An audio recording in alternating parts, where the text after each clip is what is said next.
सुप्रभात हिमाचल। तो रूबरू हुए हैं आपके सामने हिमाचल प्रदेश की सुबह की ताज़ा खबरों के साथ। तो ये शुरू करते हैं बिना समय गवाए हुए नॉन स्टॉप ताज़ा खबरों के सिलसिले को।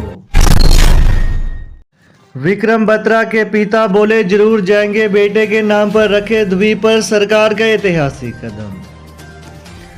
अंडमान और निकोबार द्वीप समूह के द्वीप अब देश के जांबाज परमवीर चक्र विजेताओं के नाम पर रखने से जांबाजों के परिजन बेहद खुश हैं। उन्होंने इसे मोदी सरकार का ऐतिहासिक कदम बताया है। परमवीर चक्र विजेता कैप्टन विक्रम बत्रा के पिता जीएल बत्रा ने कहा कि वे समय मिलने पर अपने बेटे के नाम पर रखे गए द्वीप पर जरूर जाएंगे। वहीं कारगिल युद्ध में 1999 में देश की रक्षा पर जान कुर्बान करने वाले और यह दिल मांगे मोर का नारा देने वाले शहीद कैप्टन विक्रम बत्रा का नाम एक और ऐतिहासिक जगह से जुड़ गया है। इसके अतिरिक्त आपको बता दें कि अंडमान निकोबार द्वीप का नाम उनके नाम पर रखा गया है। पालमपुर के शहीद विक्रम बत्रा और देश के पहले परमवीर चक्र विजेता मेजर सोमनाथ का नाम भी इसमें जुड़ गया है। विक्रम बत्रा के पिता जीएल बत्रा ने इसके लिए प्रधानमंत्री नरेंद्र मोदी का धन्यवाद किया है। विक्रम बत्रा 1999 में कारगिल युद्ध में 4875 चोटी पर शहीद हो गए थे। इसके अलावा 1947 में देश की आज़ादी के बाद 1948 में भारत पाकिस्तान युद्ध में मेजर शहीद सोमनाथ शहीद हो गए थे। उन्हें मरणोपरांत परमवीर चक्र से नवाजा गया था। परमवीर चक्र विजेता संजय बोले बेटे के साथ ऐतिहासिक पल का बना गवाह। हिमाचल के बिलासपुर जिले के झंडुता क्षेत्र के गांव बकैन निवासी परमवीर चक्र विजेता सूबेदार मेजर संजय कुमार के नाम से अंडमान द्वीप समूह के एक द्वीप का नामकरण हुआ है। परमवीर चक्र विजेता संजय कुमार ने बताया कि अंडमान द्वीपों के नाम वीर सैनिकों के नाम पर रखने से देश के सैनिकों को मान सम्मान मिला है। वहीं आपकी जानकारी के लिए बता दें कि देश के 21 परमवीर चक्र विजेताओं में 4 परमवीर चक्र विजेता धन सिंह थापा, सोमनाथ शर्मा, विक्रम बत्रा और संजय कुमार हिमाचल प्रदेश के हैं। 21 परमवीर चक्र विजेताओं में 3 परमवीर चक्र विजेता जीवित हैं, जबकि मरणोपरांत 18 परमवीर चक्र विजेता रहे जांबाजों के परिवार इस उत्साहित पल में शामिल हुए। देश के पहाड़ी राज्यों में खत्म होगा आलू बीज का संकट, सीपीआरआई ने निकाला कृमि सूत्र का तोड़। केंद्रीय आलू अनुसंधान संस्थान सीपीआरआई शिमला ने शोध के बाद निमेटोड कृमि सूत्र का तोड़ निकाल लिया है। अब हिमाचल प्रदेश समेत पहाड़ी राज्यों उत्तराखंड, जम्मू कश्मीर और पूर्वोत्तर राज्यों में हिमालिनी, गिरिधारी, ज्योति और हिमसोना जैसी किस्मों के आलू बीज का संकट नहीं होगा।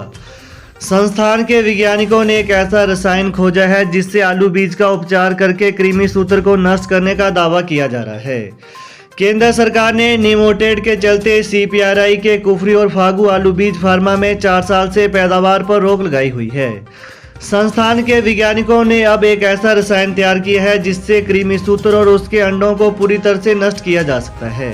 वहीं अब केंद्र सरकार प्रतिबंध को हटाती है तो कुफरी और फागू फार्मा में पुनः आलू बीज का उत्पादन शुरू हो सकेगा। प्रतिबंध हटने के बाद दोनों फार्मों में सीपीआरआई हर साल करीब 600 क्विंटल आलू का ब्रीडर बीज तैयार करेगा।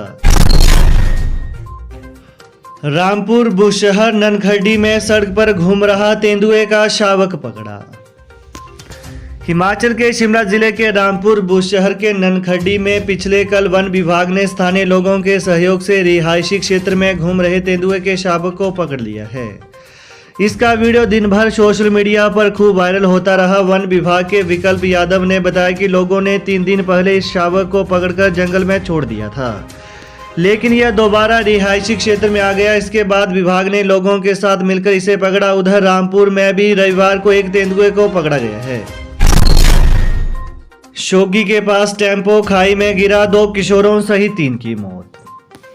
हिमाचल की राजधानी शिमला में महली शोगी बाईपास पर पिछले कल देर रात एक सड़क दुर्घटना में 3 लोगों की दर्दनाक मौत हो गई। इसमें 2 किशोर भी शामिल हैं।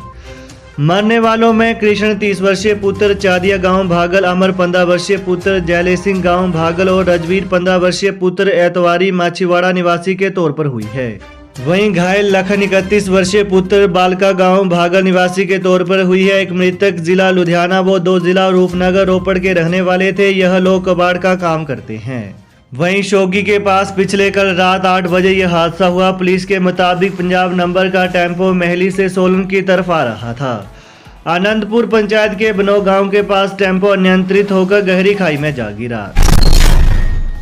शिमला में बाहरी राज्यों की गाड़ियों पर ग्रीन फीस लगाने की तैयारी, सरकार ने नगर निगम को दिए निर्देश। पहाड़ों की रानी शिमला आने वाले पर्यटकों को अब मनाली की तर्ज पर ग्रीन फीस देनी होगी। इसकी तैयारी शुरू हो गई है। अप्रैल के बाद ग्रीन फीस की वसूली शुरू हो सकती है। वहीं राज्य सरकार ने निर्देश के बाद नगर निगम शिमला ने आमदनी बढ़ाने के लिए कई प्रस्ताव तैयार किए हैं। इन्हीं में से एक प्रस्ताव ग्रीन फीस का भी है। बस ट्रक के 300, कार के 200 और दोपहिया वाहन के लिए 50 रुपये ग्रीन फीस लेने की तैयारी है। वहीं आपको बता दें कि हाल ही में मुख्यमंत्री सुखविंदर सिंह सुक्खू और शहरी विधायक हरीश जनारथा के साथ नगर निगम के अधिकारियों की बैठक में ग्रीन फीस पर चर्चा हो चुकी है। यूजी प्रथम वर्ष की उत्तर पुस्तिकाओं का ऑन स्क्रीन मूल्यांकन करवाएगा एचपीयू। हिमाचल प्रदेश विश्वविद्यालय फिर से यूजी कोर्स की एक कक्षा की उत्तर पुस्तिकाओं का ऑन स्क्रीन मूल्यांकन करवाने की तैयारी में है। शैक्षणिक सत्र 2022-23 में प्रथम वर्ष के रहे खराब परीक्षा परिणाम पर ऑन स्क्रीन मूल्यांकन पर भी सवाल उठे थे। हालांकि जांच के बाद विश्वविद्यालय ने दावा किया था कि मूल्यांकन की यह प्रक्रिया सही है। अब मार्च 2023 में प्रस्तावित यूजी डिग्री कोर्स की वार्षिक परीक्षाओं में प्रथम वर्ष की उत्तर पुस्तिकाओं का ऑन स्क्रीन मूल्यांकन करवाने की तैयारी चल रही है। इस मामले पर विश्वविद्यालय में होने वाले प्रशासनिक फेरबदल के बाद अंतिम निर्णय होना तय है। हर साल 20,000 सरकारी नौकरियां देगी हिमाचल सरकार। सभी विभाग 15 दिन में देंगे खाली पदों की जानकारी। हिमाचल में सुखविंदर सिंह सुक्खू की सरकार हर साल सरकारी क्षेत्र में कम से कम 20,000 युवाओं को नौकरियां देगी। पिछले कल सचिवालय में 1 लाख नौकरियां देने के वादे को पूरा करने के लिए बनाई गई कैबिनेट सब कमेटी की पहली बैठक हुई। उद्योग मंत्री हर्षवर्धन सिंह चौहान की अध्यक्षता में हुई इस बैठक में 2 अन्य मंत्री, राजस्व मंत्री जगत सिंह नेगी और शिक्षा मंत्री रोहित ठाकुर भी मौजूद थे।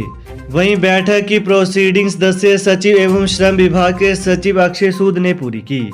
बैठक में चर्चा के बाद तय हुआ है कि राज्य सरकार हर साल 20,000 सरकारी नौकरियां देने का फॉर्मूला बनाएगी और पहले साल के लिए यही आंकड़ा तय किया गया है।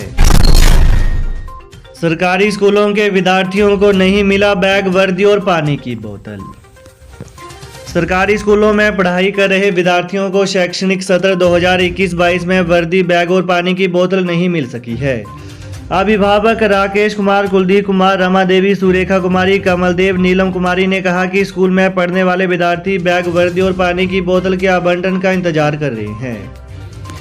वहीं पूर्व मुख्यमंत्री की फोटो वाले स्कूल बैग, वर्दियां और बोतलें शिक्षा विभाग के अधिकारियों के गले की फांस बन गए हैं। सरकारी स्कूलों में निःशुल्क बैगों, वर्दियों और बोतलों की खरीद पर सरकारी खजाने से लाखों रुपए खर्च किए जा चुके हैं, लेकिन अभी तक स्कूलों में पढ़ने वाले विद्यार्थियों को कुछ नहीं मिला है। 2004 से ही लागू होगी ओपीएस। छत्तीसगढ़ ने ओल्ड पेंशन स्कीम पर जारी की अधिसूचना। हिमाचल सरकार को ओल्ड पेंशन पर छत्तीसगढ़ सरकार की जिस नोटिफिकेशन का इंतजार था वो जारी हो गई है। इस नोटिफिकेशन से यह भी साफ हो गया है कि हिमाचल में भी ओल्ड पेंशन को बैकडेट यानी वर्ष 2004 से ही लागू किया जाएगा। गौर हो कि छत्तीसगढ़ के फॉर्मूले पर ही मुख्यमंत्री सुखविंदर सिंह सुक्खू ने 13 जनवरी 2023 को हुई कैबिनेट की पहली बैठक में ओल्ड पेंशन को बहाल करने का फैसला लिया था। वहीं इस बारे में अभी ऑफिस मेमोरेंडम जारी हुआ है, जबकि नोटिफिकेशन जारी करने के लिए छत्तीसगढ़ सरकार की अधिसूचना और केंद्र सरकार से आने वाले एक जवाब का इंतजार किया जा रहा था। तो ये हैं आज सुबह के मुख्य समाचार। तो प्रदेश की ताज़ा खबरों को पाने के लिए चैनल को जरूर सब्सक्राइब करें। Thanks for watching. जय हिंद, जय हिमाचल।